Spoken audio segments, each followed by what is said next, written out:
I just looked around. I put my search terms in Google, memory foam mattress, and I put questions, and I found my potential customers talking.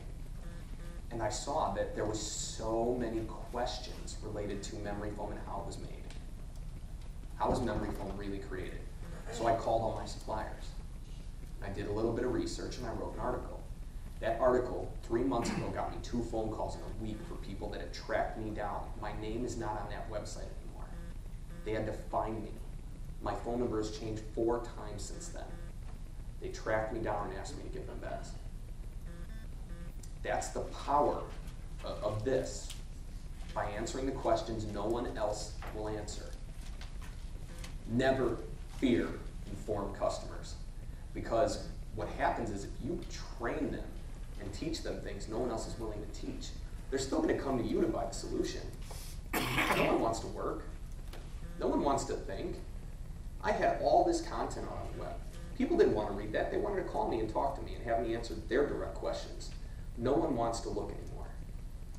So if you put out the right stuff, people will pay attention. I still get chased now. It's ridiculous. Give the content they want. There's always one question that no one is willing to answer. If you find that question and answer it, you have found the Holy Grail.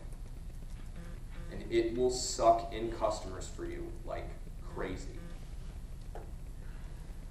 Now, the power of stories. With social media, you have the power to tell your story, and your customers will love you for it. Tell them what they would want to hear about you, and they will be eager to hear more from you.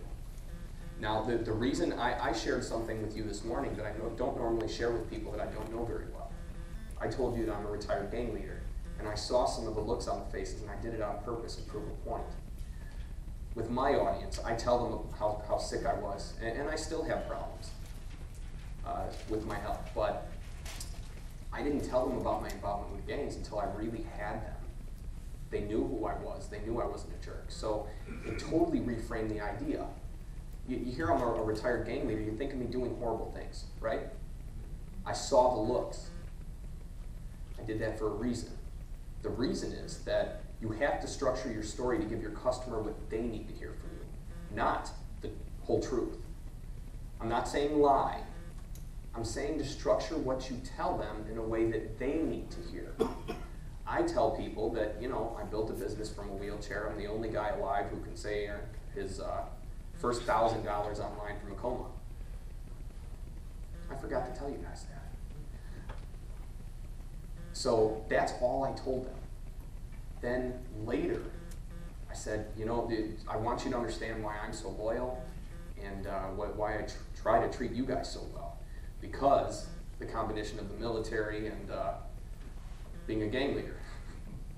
I'm loyal to a fault because it's been ingrained in my blood. So, what you have to figure out now is how to tell your story in the right way.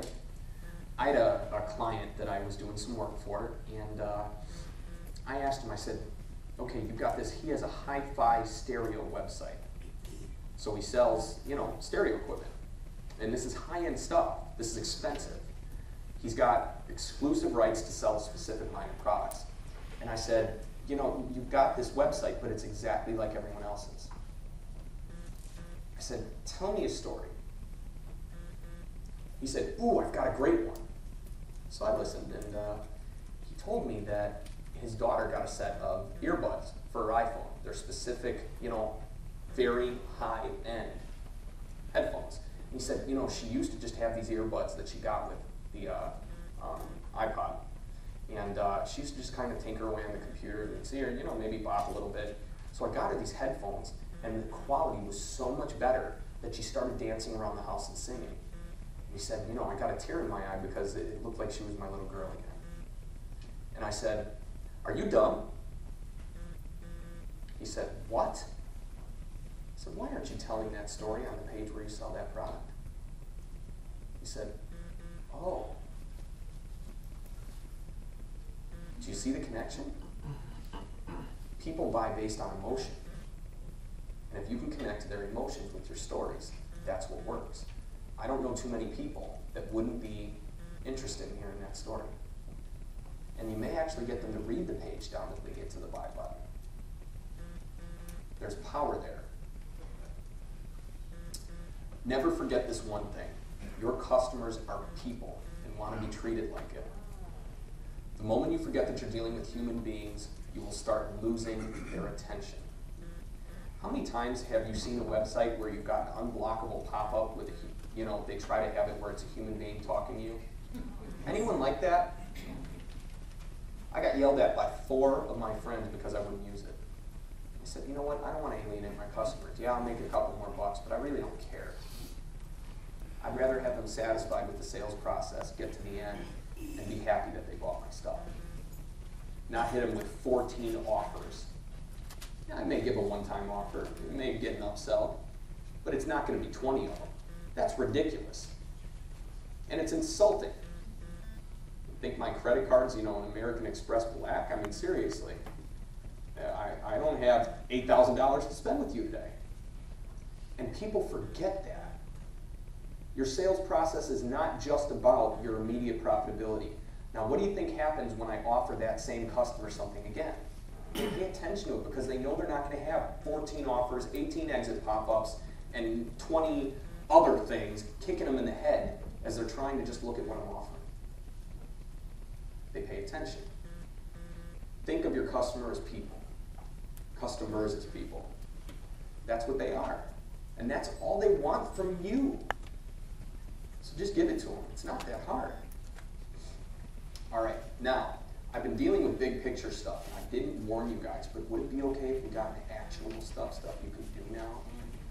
You sure? I can just go back and do that again. All right. Who here is familiar with the term universal search? Okay.